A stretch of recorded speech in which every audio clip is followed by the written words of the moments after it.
आप लोगों का स्वागत है इस लाइव क्लास में। तो इससे पहले वाले क्लास में हमने जनरली पढ़ लिया था पार्ट्स ऑफ फ्लावर के बारे में। आज हम लोग पढ़ेंगे स्टेमेन, माइक्रोस्पोरेंजियम और पॉलन ग्रेन के बारे में। ठीक है, तो सबसे पहले हम देखते हैं कि जो स्टेमेन है ये क्या है। मेल रिप्रोडक्टिव यूनिट है। ठीक है, फ्लावर का जो मेल रिप्रोडक्टिव यूनिट है वो क्या है, स्टेमेन है। ठीक है, और स्टेमेन में दो पार्ट है। ये पहला पार्ट जो सबसे टॉप पे आपको दिख रहा है इसको एंथर कहते हैं, और ये सबसे जो फिलामेंटस पार्ट है, ये थ्रेड लाइक जो पार्ट आपको दिख रहा है इसको हम फिलामेंट या स्टॉक कहते हैं। इसी के थ्रू ये पूरा का पूरा जो स्टेमेन है फ्लावर के बेस से जुड़ा होता है। ठीक है, यानी कि आप सिंपली कहते हैं कि लॉन्ग और सिलेंडर जो स्टॉक होगा उसको हम फिलामेंट कहेंगे, और सबसे जो टॉप पार्ट पर होगा टर्मिनल होगा, और क्या होगा, बाई लोब्ड स्ट्रक्चर होगा, यानी कि इसके ये दो लोब में डिवाइड होगा इस तरह। ठीक है, इसको हम क्या कहेंगे, एंथर कहेंगे। ठीक है, और ये जो इसका प्रॉक्सिमल एंड ये फ्लावर के बेस से ये जुड़ा होगा। ठीक है, थैलेमस हमने डायग्राम में आपको बताया भी था। नेक्स्ट बनाते हैं कि जो इस स्टेमेन की लेंथ है और नंबर है इस सारे फ्लावर में एक जैसा नहीं होगा, अलग अलग हो सकता है। ठीक है ना, चलो आगे इसमें बढ़ते हैं कि जो एंथर है बाई लोब्ड होगा। ठीक है, और एक लोब में दो थीका होगा, मीन्स 2 लेयर्स होंगे, जहाँ से ये क्या होगा, ब्रेस्ट होगा। इसको कहते हैं लाइन ऑफ डेइसेंस। तो एक लाइन इधर दिख रहे हो, एक लाइन इधर दिख रहे हो। ठीक है, तो इस तरह आप कह सकते हो 2 थीका होगा, इसे इसको डाई थीकस कहते हैं। ठीक है, आपको याद रखना है कि एंथर क्या होगा, बाई लोब्ड होगा और डाई थीकस होगा। ठीक है, अब देखते हैं कि जब एंथर का हम टीएस कट करेंगे, ट्रांसवर्स सेक्शन कट करेंगे, तो इसके अंदर जो है डिफरेंट टाइप्स के जो भी स्ट्रक्चर हैं उसको हम देखते हैं। ठीक है ना, तो देखा गया कि एंथर क्या है, 4 साइडेड है, मीन्स टेट्रागोनल स्ट्रक्चर है, और जिसमें ये 4 स्पोरेंजिया से बना होगा। इसको कहेंगे माइक्रोस्पोरेंजिया। बात समझ में आ रही है, मतलब ये टेट्रागोनल स्ट्रक्चर है कुछ इस तरह से, और इसके अंदर ये जो सैक आपको दिखेगा इसको हम स्पोरेंजिया कहेंगे, मीन्स माइक्रोस्पोरेंजिया कहेंगे। मतलब कहने का सेंस ये है कि एक एंथर का अगर हम टीएस कट करते हैं ऐसे, तो ये इंटरनली हमको 4 चैम्बर दिखता है, और एक चैम्बर को हम क्या कहते हैं, माइक्रोस्पोरेंजियम। ठीक है, तो ये क्या होगा, ओवरऑल 4 माइक्रोस्पोरेंजिया। अब हम लोग पढ़ेंगे कि ये जो माइक्रोस्पोरेंजिया एक है इसके स्ट्रक्चर के बारे में। ठीक है ना, तो इसको स्ट्रक्चर को समझने के लिए बहुत सिंपली हम इसके डायग्राम पर आ जाते हैं। ठीक है, तो पहला क्या है कि अगर हम टीएस कट करते हैं तो एक माइक्रोस्पोरेंजियम कैसा दिखेगा, सर्कुलर आउटलाइन में दिखेगा, और ये माइक्रोस्पोरेंजियम 4 लेयर से, यानी कि सपोज करिए अगर ये माइक्रोस्पोरेंजियम है ये 4 लेयर से कुछ ऐसे कवर्ड होगा। ठीक है, 1 2 3 4 लेयर से माइक्रोस्पोरेंजियम कवर्ड होगा। ठीक है ना, तो इसको हम देख लेते हैं कि कौन कौन से लेयर हैं और इसके कौन कौन से फंक्शन हो सकते हैं। ठीक है, तो आते हैं डायग्राम से देखते हैं। ये पर्टिकुलर हमने कंसीडर किया, ये माइक्रोस्पोरेंजियम है। ठीक है, और ये माइक्रोस्पोरेंजियम के लेयर हैं 1 2 3 और ये 4 लेयर्स। ठीक है, तो एपिडर्मिस सबसे बाहर की लेयर होगी, आउटर लेयर होगा। ठीक, उसके बाद एंडोथीसियम, फिर मिडिल लेयर, और सबसे इनर क्या होगा, टैपेटम होगा। बात समझ में आ रही है लेयर। ठीक है ना, ये जो तीनों बाहर के लेयर होंगे, ये तीनों जो लेयर होंगे ये किसका काम करेंगे, प्रोटेक्शन का। ये तीनों प्रोटेक्शन का काम करेंगे और एंथर को ब्रस्ट होने में भी हेल्प करेंगे, ये तीनों लेयर। लेकिन जो सबसे ये इनर मोस्ट लेयर है जिसको हम कहेंगे टेपिटम, ये क्या है, इनर मोस्ट लेयर है, ठीक है।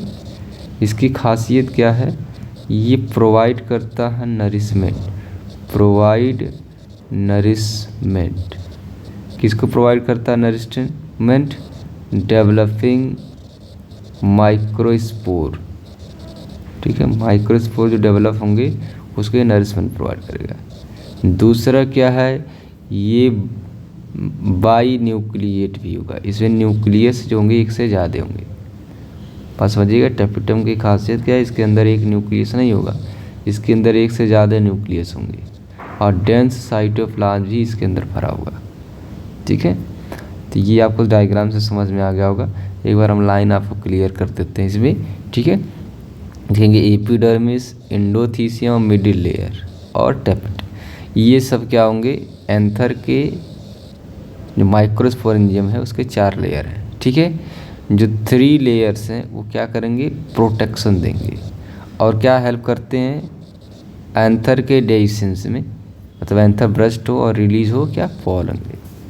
और सबसे जो इनर मोस्ट लेयर है वो टेपिटम है, याद रखना है इनर मोस्ट। ये क्या करता है, डेवलपिंग पॉलन ग्रेन को नरिश करने का काम करता है, ठीक। टेपिटम के जो सेल्स होंगे उसमें डेंस साइटोप्लाज्म होगा और एक से ज़्यादा न्यूक्लियस होंगे, क्लियर है।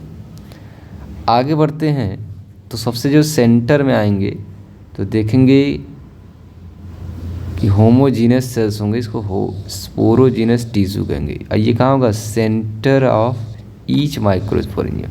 सपोज करते हैं कि अगर ये माइक्रोस्पोरेंजियम तो इसके सेंटर में बहुत सारे सेल्स डेंसली पैक्ड होंगे और एक जैसे होंगे, इसी को कहा जाएगा स्पोरोजीनस टिश्यू, ठीक है। इसको क्या कहा जाएगा, स्पोरोजीनस टिश्यू। और इसके बाहर 4 लेयर ऐसे लगे होंगे, ठीक है, पहला, दूसरा, तीसरा और चौथा।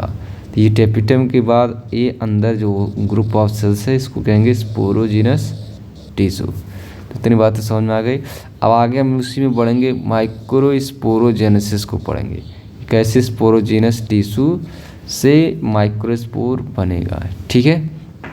तो सिंपली अगर डेफिनेशन देखें माइक्रोस्पोरोजेनेसिस का तो इसमें सिंपल सा है, पॉलन मदर सेल से माइक्रोस्पोर का बनना। अगर पॉलन मदर सेल है और इसे माइक्रोस्पोर बन जाए तो इस प्रोसेस को कहते हैं माइक्रोस्पोरोजेनेसिस, ठीक है। लेकिन अब हम यहाँ पढ़ेंगे कि कैसे आखिर ये माइक्रोस्पोर बनता। माइक्रोस्पोर हैप्लॉइड होगा, पॉलन मदर सेल डिप्लॉइड होगा, ठीक है। तो चलिए आगे बढ़ते हैं इसमें। तो शुरुआत करते हैं, अभी जस्ट हमने बताया स्पोरोजीनस टिश्यू के बारे में, ठीक है ना।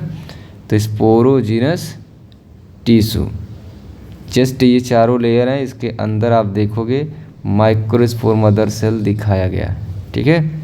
यहीं शुरू करते हैं। तो जो पर्टिकुलर सेल है each cells of sporogenous tissue, ठीक है, इसके पास एक कैपेबिलिटी है कि ये बनाएगा माइक्रोस्पोर टेट्राड। मैं सपोज करते हैं कि ये एक सेल है स्पोरोजीनस टिश्यू का और ये डिवाइड होकर के बनाएगा 4 सेलों का एक क्लस्टर और इसी को कहेंगे माइक्रोस्पोर टेट्राड, ठीक है। और इस सेल को हम क्या कहेंगे, माइक्रोस्पोर मदर सेल या पॉलन मदर सेल, इसी को पीएमसी या पॉलन मदर सेल कहेंगे, ठीक है। और इसमें कौन सा डिवीज़न होगा, ये होगा मियोसिस डिवीज़न होगा, ठीक है। तो सिंपली आप देखेंगे पॉलन या माइक्रोस्पोर मदर सेल से माइक्रोस्पोर बनेगा किस डिवीज़न के थ्रू, मियोसिस। तो इस प्रोसेस को कहेंगे माइक्रोस्पोरोजेनेसिस कहेंगे, ठीक है। अब ये जो 4 बन चुके हैं इनको हम कहेंगे माइक्रोस्पोर टेट्राड्स, इसको क्या कहेंगे, माइक्रोस्पोर टेट्राड कहेंगे, ठीक है ना। अब जैसे ही क्या होगा, एंथर मैच्योर डिहाइड्रेट होगा वैसे ही ये सारे माइक्रोस्पोर आपस में अलग अलग हो जाएंगे। ठीक है, आपस से अलग अलग हो जाएंगे और डेवलप हो जाएंगे कैसे, पॉलन ग्रेन में। तो इस तरह हम देखेंगे कि हर माइक्रोस्पोरेंजियम के अंदर बहुत सारे माइक्रोस्पोर या पॉलन ग्रेन बन के तैयार हो जाएंगे। और जब एंथर ब्रस्ट होगा, जैसे आप ये वाले डायग्राम को देखोगे कि एंथर की वाल ब्रस्ट हो चुकी है और पॉलन ग्रेन क्या है, बाहर रिलीज हो रहा है। ठीक है, तो सिंपली आपको समझ में आ गया, लाइन पूरी लाइन क्लियर हो गई कि कैसे पॉलन ग्रेन या माइक्रोस्पोर बनता है। ठीक है, इसमें स्ट्रक्चर भी आपको समझ में आ गया और पॉलन ग्रेन कैसे बनेगा ये भी आपको समझ में आ गया। तो पूरी लाइन बाय लाइन हम लोग इसे समझते हुए धीरे धीरे चलेंगे। अब आगे हम लोग बढ़ते हैं कि पॉलन ग्रेन जो है उसके बारे में, कि पॉलन ग्रेन क्या है और क्या इसके स्ट्रक्चर है। तो पहला कि पॉलन ग्रेन मेल गैमेटोफाइट। ठीक है, तो पॉलन ग्रेन क्या है, मेल गैमेटोफाइट, मीन्स इसी के अंदर मेल गैमेट्स पाया जाएगा। ठीक है, यानी कि मेल गैमेट्स नहीं, ये मेल गैमेट इसके अंदर होगा। अगर हम देखते हैं हिबिस्कस मीन्स चाइना रोज या किसी भी फ्लावर के अगर को हम जनरली स्प्रिंकल करते हैं स्लाइड पर और फिर उसको हम क्या करते हैं, माइक्रोस्कोप से ऑब्जर्व करते हैं, तो इस तरह के कुछ स्ट्रक्चर हमको दिखाई देते हैं। तो ये क्या है, कुछ पॉलन ग्रेन का डायग्राम दिया गया है। ठीक है ना, अलग अलग का अलग अलग कलर और डिज़ाइन हो सकता है। तो शेप है, साइज है, कलर है, ये अलग अलग प्लांट का हो सकता है। ठीक है ना, चलो आगे बढ़ते हैं इसी में। पॉलन ग्रेन जनरली क्या होगा, स्फेरिकल शेप्ड होगा, स्फेरिकल होगा और ये 25 to 50 माइक्रोमीटर डायमीटर का होगा।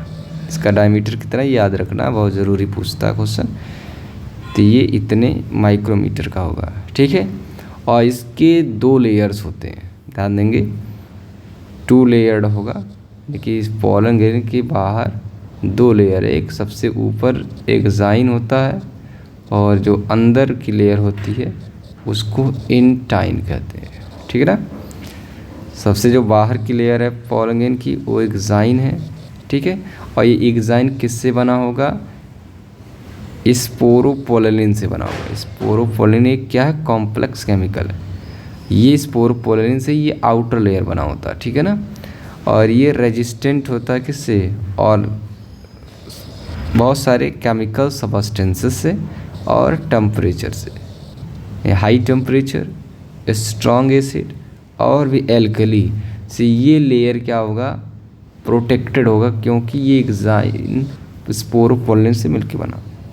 यानी कि कोई भी ऐसा एंजाइम नहीं है जो स्पोरोपोलिन को डैमेज कर सके। ठीक है ना, तो ये इम्पोर्टेंट लाइन थी। आगे बढ़ते हैं कि जो पॉलन ग्रेन का एक जाइन है उस पर कहीं कहीं पर पोर्स होंगे, कहीं कहीं पर ये पोर्स होंगे। ठीक है, जहाँ पर पोर्स पाए जाएंगे वहाँ पर स्पोरोपोलिन नहीं होगा। ठीक है, और उस पोर को नाम देते हैं जर्म पोर्स। यानी एग्जाइन पर ही क्या होंगे, जर्म पोर्स पाए जाएंगे और जर्म पोर पर स्पोरोपोलिन नहीं होगा। ठीक है, यानी कि कहाँ पर स्पोरोपोलिन एब्सेंट होगा, जर्म पोर पर। चलिए आगे बढ़ते हैं कि जो पॉलन ग्रेन होगा वो फॉसिल्स के फॉर्म में ही प्रिजर्व होता है। क्यों, क्योंकि स्पोरोपोलिन पाया जाता है। यानी कि स्पोरोपोलिन के कारण ही फॉसिल्स के फॉर्म में भी पॉलन ग्रेन पाए जाते हैं। ठीक है, इनर जो वाल इसकी होगी, ये सबसे अंदर की जो वाल की बात हम कर रहे हैं, ये अंदर की जो वाल है ये क्या होगा, थिन होगा, पतला होगा। ठीक है, और कॉन्टिन्यूअस लेयर होगा। अब देखिए इसमें कॉन्टिन्यूअस, एग्जाइन तो डिसकंटिन्यूअस है क्योंकि इससे पोर्स पाए जाते हैं कहीं कहीं पे, लेकिन इंटाइन पे कोई ऐसा पोर्स नहीं पाया जाए, इसलिए कॉन्टिन्यूअस लेयर है। किससे बना होगा, सेलुलोज और पेक्टिन से मिलकर बना होगा। Means intine made up of cellulose and pectin.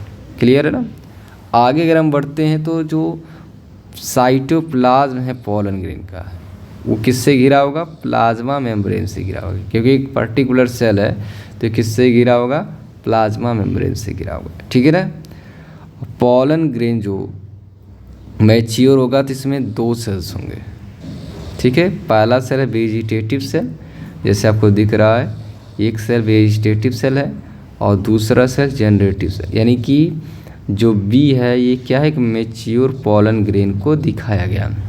इसमें 2 सेल्स आपको दिखे, एक लार्ज आपको जो ये दिख रहा है, ये जो सेल्स आपको दिख रहा है इसकी साइज बड़ी है वेजिटेटिव, और छोटा जो सेल है वो क्या है? जनरेटिव सेल है, ठीक है। यानी कि सिंपली है कि वेजिटेटिव सेल बड़ा होगा और इसमें क्या होगा? फूड मटेरियल होंगे ज़्यादा से ज़्यादा, और इसका शेप जो न्यूक्लियस का होगा वो इरेगुलर होगा। इरेगुलर शेप्ड न्यूक्लियस किसका होगा? वेजिटेटिव सेल्स का, ठीक है ना। तो याद रखना वेजिटेटिव बिग होगा साइज में, और ऐसे फूड मटेरियल होंगे, लार्ज और इरेगुलर शेप न्यूक्लियस होगा, ठीक है ना।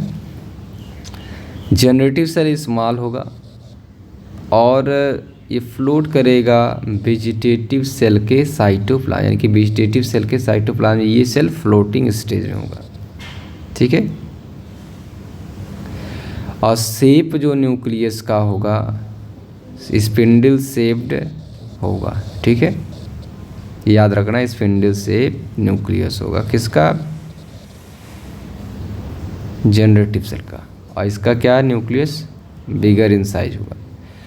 आगे बढ़ते हैं तो 60% एंजियोस्पर्म में जो पोलन रिलीज होता है वो 2 ही सेल पे रिलीज होता है, मतलब इसी स्टेज पर 60% फ्लावर्स के पोलन रिलीज होते हैं। लेकिन 40% की अगर हम बात करें, अगर हम 40% की बात करते हैं तो इसमें क्या होगा? जनरेटिव सेल्स पहले माइटोसिस डिवीजन से डिवाइड हो जाएगा और जिससे 2 मेल गैमेट बन जाएंगे पोलन ग्रेन के रिलीज होने से पहले, यानी कि 40% में 3 सेल्ड पर रिलीज होगा। 3 सेल्ड का मतलब होगा कि जो जनरेटिव सेल है वो डिवाइड होगा किससे? माइटोसिस से, और बनाएगा 2 सेल, 2 मेल गैमेट्स। एक वेजिटेटिव सेल था ही, ये 2 और बन गए, तो टोटल कितने सेल आ गए? 3 सेल। तो बात समझ में आ गई ना। तो ये आपको बहुत समझ में आया होगा सिंपल तरीके से। चलो आगे बढ़ते हैं कि पोलन ग्रेन बहुत सारे प्लांट स्पीशीज के एलर्जिकल प्रॉब्लम, ब्रोंकियल अफ्लेक्शन को कॉज करते हैं, ठीक है, जिससे बहुत सारे क्रोनिक रेस्पिरेटरी डिसऑर्डर जैसे अस्थमा, ब्रोंकाइटिस ये सब होते हैं। इसमें आप देखेंगे पार्थीनियम, ठीक है, जिसको कैरेट ग्रॉस कहते हैं, ये इंडिया में आया इम्पोर्टेड वीट से, ठीक है, और ये कहीं ना कहीं पोलन एलर्जी को कॉज करने का काम करता। चलो आगे बढ़ते हैं। इसमें देखते हैं कि पोलन ग्रेन जो है उसमें न्यूट्रिएंट ज़्यादा से ज़्यादा पाया जाता है, ठीक है, और रिसेंट टाइम में इसके न्यूट्रिएंट वैल्यू के कारण पोलन टैबलेट भी मार्केट में ही अवेलेबल है, जिसे लोग फूड सप्लीमेंट के फॉर्म में यूज़ करते हैं, ठीक है। और वेस्टर्न कंट्री में अगर देखा जाए तो बहुत सारे पोलन प्रोडक्ट मार्केट में अवेलेबल हैं, जैसे पोलन टैबलेट है, सिरप है, ठीक है, और लोग इसका यूज़ करते हैं। और मोस्टली देखा गया कि जो एथलीट रेस हॉर्सेस होते हैं वो अपने परफॉर्मेंस को बढ़ाने के लिए पोलन के प्रोडक्ट का इस्तेमाल करते हैं। तो आप देखोगे ये डायग्राम में पोलन प्रोडक्ट्स है, इसमें आप पोलन प्रोडक्ट में आप देखेंगे ये है, और बी पोलन है इसमें टैबलेट है, ठीक है।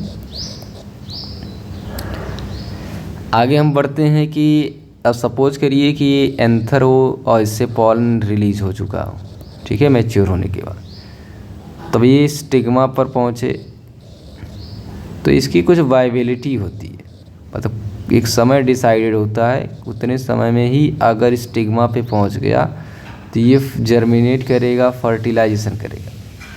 लेकिन अगर उस समय तक नहीं पहुँचा इसकी वाइबिलिटी लॉस हो सकती है और ये जर्मिनेट नहीं करेगा, ठीक है ना। तो सारे प्लांट का अलग अलग वाइबिलिटी है। तो देखते हैं, the period for which pollen grain remain viable is highly variable, ठीक है, डिपेंड करता है टेम्परेचर और ह्यूमिडिटी में। कुछ प्लांट जैसे हैं राइस है, वीट है, इनके जो पॉलन होते हैं वो 30 मिनट तक ही वाइबल या एक्टिव होंगे। सपोज करिए यहाँ से अगर रिलीज हुए तो 30 मिनट के अंदर अगर ये स्टिग्मा पर पहुँच गए तब तो ये फर्टिलाइजेशन करेंगे, अदरवाइज नहीं कर पाएंगे। लेकिन रोजेसी है, लेगुमिनेसी है, सोलेनेसी, ये ऐसे ग्रुप ऑफ प्लांट्स हैं जिनके पॉलन की वो वाइबिलिटी है वो कुछ मंथ तक रहती, ठीक है। तो कह सकते हैं कि कुछ की वाइबिलिटी मिनट है और कुछ की मंथ है। आगे देखेंगे कि जो पॉलन ग्रेन होते हैं, ठीक है, उसको लिक्विड नाइट्रोजन में -196 डिग्री सेल्सियस पर क्या करते हैं, स्टोर करते हैं। जिस तरह सीमेन या स्पर्म को स्टोर किया जाता है, ठीक है, तो उसको कहते हैं पॉलन बैंक, ठीक है। पॉलन बैंक सिमिलर है सीड बैंक, एक तरह का क्रॉप ब्रीडिंग प्रोग्राम में यूज़ किया जाता है। तो सिंपली आप समझ में आ गया कि पॉलन ग्रेन को इतने पर स्टोर करते हैं और पॉलन का यूज एज ए फ्यूचर में किया जाता है, ठीक है। तो आगे फिर हम लोग क्लास को पढ़ेंगे मेगास्पोरेंजियम या पिस्टिल के बारे में। तो आज हम लोगों ने क्या पढ़ लिया, ओवरऑल पॉलन ग्रेन के बारे में, पॉलन ग्रेन का स्ट्रक्चर, उसका इम्पोर्टेंस और एंथर, माइक्रोस्पोरेंजियम और स्टेमन के बारे में, ठीक है। तो आपको समझ में आया होगा। बाकी चीज़ों को पढ़ेंगे नेक्स्ट क्लास में। Okay, thank you all of you.